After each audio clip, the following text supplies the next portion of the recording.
بسم الله الرحمن الرحيم يا أيها الذين آمنوا كتب عليكم الصيام كما كتب على الذين من قبلكم لعلكم تتقون أياما معدودات فمن كان منكم مريضا أو على سفر فعدة من أيام أخر وعلى الذين يطيقونه فدية طعام مسكين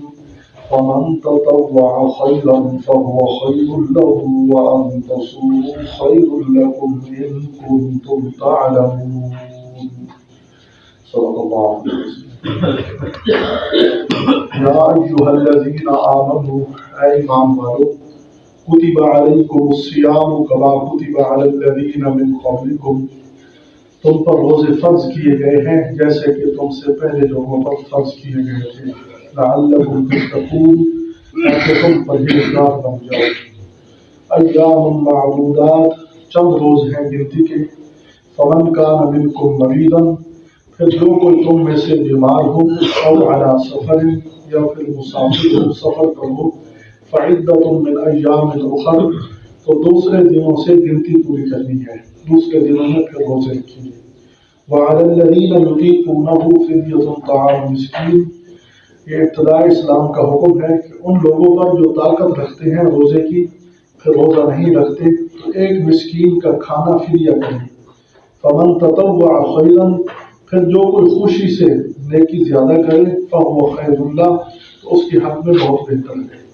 وَأَن تَصُومُوا خَيْرٌ لَكُمْ اور تمہارے روزے رکھنا ہی بہتر ہے تمہارے لیے ان کنتم تعلمون اگر تم کچھ جانتے ہیں ابواب البر نیکی کے ابواب بیان کیے جا رہے ہیں پیچھے اللہ تعالیٰ نے دو حکم کتبہ کے لفظ سے ارشاد فرمائے کتبہ علیکم القصاص تم پر بدلہ لینا قصاص فرض کیا گیا ہے پیچھے فرمایا کہ کتب علیکم اذا حضر احدکم الموت ان ترک خیرا الوصیہ اگر تم میں سے کسی کو موت آنے لگے تو اس پر فرض ہے وصیت کرنا جس کی تفصیل کل عرض کر دی کہ اب وہ فرضیت نہیں رہی اب یہ تیسرا حکم یا ایھا الذین آمنوا کتب علیکم الصیام اے ایمان والو تم پر روزے فرض کیے گئے ہیں رب العالمین کا کیسا پیارا نظام ہے کہ رمضان المبارک کے اندر ہی رمضان المبارک کے متعلق آیت سامنے آ گئی یہ اللہ تعالیٰ کا خصوصی کرم ہے کہ رمضان بھی چل رہا ہے اور اس کا حکم بھی ہم پڑھ رہے ہیں فرمایا اے ایمان والو تم پر روزے فرض کیے گئے کما کتب علی الذین من قبلکم جیسے کہ ان لوگوں پر فرض کیے گئے جو تم سے پہلے تھے تو اللہ تعالیٰ نے روزے فرض کیے ہیں اور ساتھ تسلی دینے کے لیے فرمایا کہ تم پریشان نہ ہونا یہ تم سے پہلے لوگوں پر بھی روزے فرض تھے روزہ کہتے ہیں صبح سے لے کر شام تک آدمی نہ کوئی چیز کھائے نہ کوئی پیے اور نہ اپنی کوئی خواہش پوری کرے جائز ان بیوی سے اور پھر صبح صادق سے لے کر غروب شمس تک نیت کے ساتھ ایسی حالت میں رہے اس کو روزہ کہتے ہیں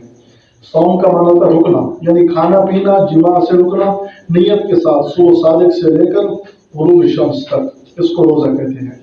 تو فرمایا کہ تم پر روزے فرض کیے گئے کما کتب علی الذین من قبلکم جیسا کہ تم سے پہلے لوگوں پر فرض کیے گئے اس کی تفصیل بار بار گزر چکی ہے آدم علیہ السلام پر روزے فرض ہوئے ایام بیز کے ایام بیز ہر چاند کی 13 14 15 تاریخ کو آدم علیہ السلام روزے رکھتے تھے نوح علیہ السلام پر روزے فرض تھے وہ یوم عاشورہ کا روزہ رکھتے تھے یعنی 10ویں محرم کا روزہ رکھتے تھے اسی طرح فرمایا کہ سابقہ امت حضرت داؤد علیہ السلام سال کے 6 مہینے روزہ رکھتے 6 مہینے افطار کرتے ان کی ترتیب یہ تھی کہ ایک دن روزہ رکھتے ایک دن افطار کرتے ایک دن روزہ رکھتے ایک دن نہیں رکھتے تھے موسیٰ علیہ السلام وہ 40 دن روزہ رکھا طور پر جا کر تورات لینے جب گئے عیسیٰ علیہ السلام کی امت پر 30 روزے فرض تھے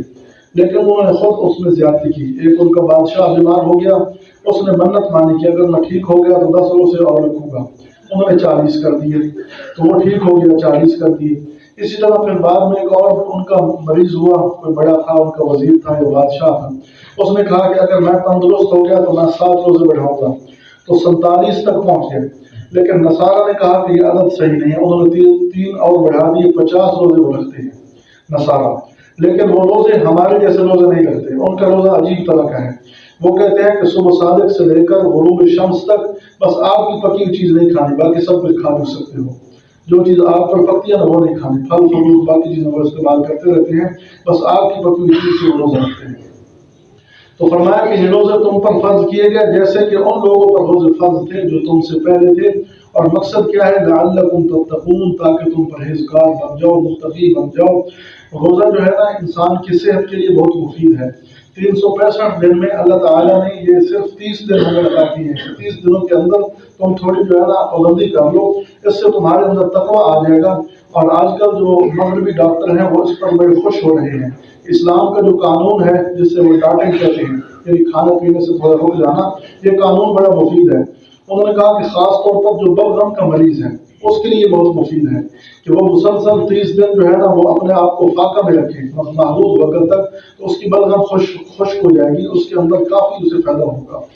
اسی طرح روزہ جو ہے انسان کو قانون کی پابندی سکھاتا ہے۔ قانون کی پابندی کیسے کرنی ہے کہ روزے کی حالت میں بندہ حلال چیزوں سے بچ جاتا ہے، کھانا پینا جو حلال رزق ہے اس کو نہیں کھاتا، تو جب حلال سے اللہ تعالیٰ کے حکم پر عمل کرتے ہوئے رک گیا تو حرام سے رکنا تو مطلب کہ اولا اس کی سمجھ میں آ گیا۔ تو روزہ ایک قانون کی پابندی سکھاتا ہے، تو اس کے بہت زیادہ جسمانی اور روحانی فوائد ہیں۔ اللہ تعالیٰ نے جو بھی حکم دیا ہے حکمت پر مبنی ہے۔ اللہ تبارک و تعالیٰ حکیم ذات ہے، اس کا کوئی حکم انسانیت پر ظلم نہیں ہے بلکہ اس کی حکمت کے فیصلے ہیں۔ اس لیے اللہ تعالیٰ نے خصوصی طور پر ایمان والوں کو فرمایا، اے ایمان والوں تم پر یہ خاص میرا حکم ہے کہ روزے فرض ہیں جیسے کہ تم سے پہلے لوگوں پر فرض تھے، لعلکم تتقون، اور تاکہ تم پرہیزگار بن جاؤ، متقی بن جاؤ۔ روزے سے بڑھ کر تقوی کا اور کوئی ذریعہ نہیں ہے۔ اللہ خود فرمایا تتقون، تم متقی بن جاؤ، روزے سے بڑھ کر، کیونکہ روزہ اللہ تعالیٰ اور بندے کا معاملہ ہے۔